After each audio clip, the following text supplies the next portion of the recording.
What's up guys? Welcome back again to Sabasti TV Vlog. Today's video ay mag-unbox tayo ng ating in-order sa Lazada. Kaya check natin kung good or hindi. Ito guys, umorder tayo sa Lazada na CP holder ng ating cellphone yan.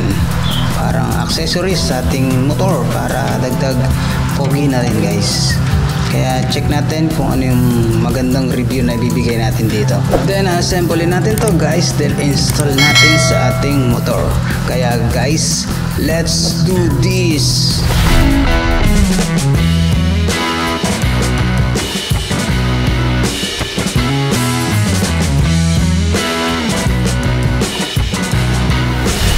Ito guys, yung napili nating CP holder ng ating motor, ang Mokoto brand. Yan, ito yung ating re-reviewin guys. Then dual set clamp na yung ating napili para in case na gusto ko siyang ilagay sa side mirror or dun sa ibang pwesto. Ayan, meron siyang clamp type naman siya guys. Ayan yung ating Mokoto brand.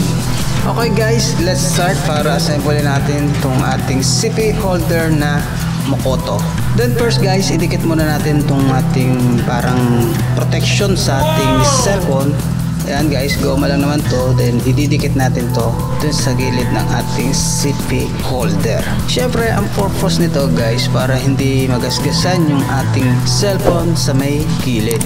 Then ito guys, idikit na natin. Then make sure na hindi siya lampas or sakto lang sa side ng ating CP holder para hindi naman sa ganun na pumangit yung ating CP holder. Yan guys, sakto naman yung ating paglalagay. Then next naman yung kabila, tagyan din natin guys.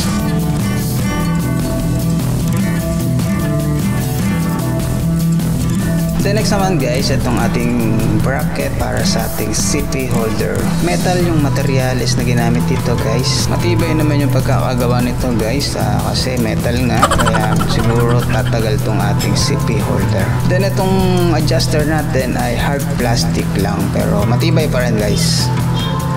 Then ito, ipasok natin itong ating pinakabilog. Ano siya guys, metal pa rin siya.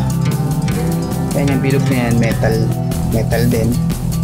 Then yung pinaka holder ng CP ay hard plastic. Ayan, ganyan ang style niya guys. Then ito, higpitan natin.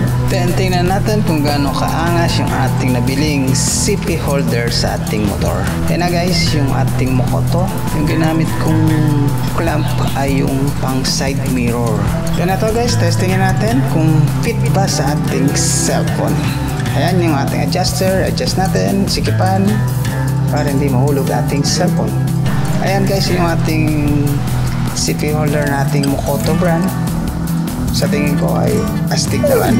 Good na good sa ating motor. Then try natin itong isang ating clamp na napili para naman to sa mga handlebar bracket guys. Dito ay lalong popogi ang motor mo pag may handlebar bracket ka guys. Then honest review naman guys, para sa akin ay 100% good yung quality, yung product, okay na okay guys. Kaya recommend ko sa inyo to para sa mga CP holder ng inyong motor. Okay guys, start na natin para install naman natin sa ating motor.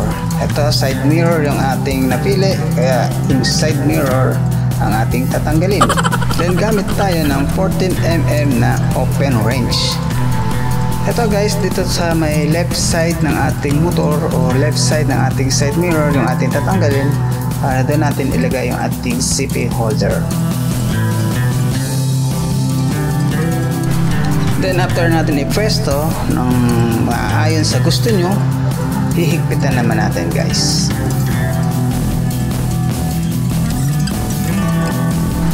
Then ito na guys, na-install na natin.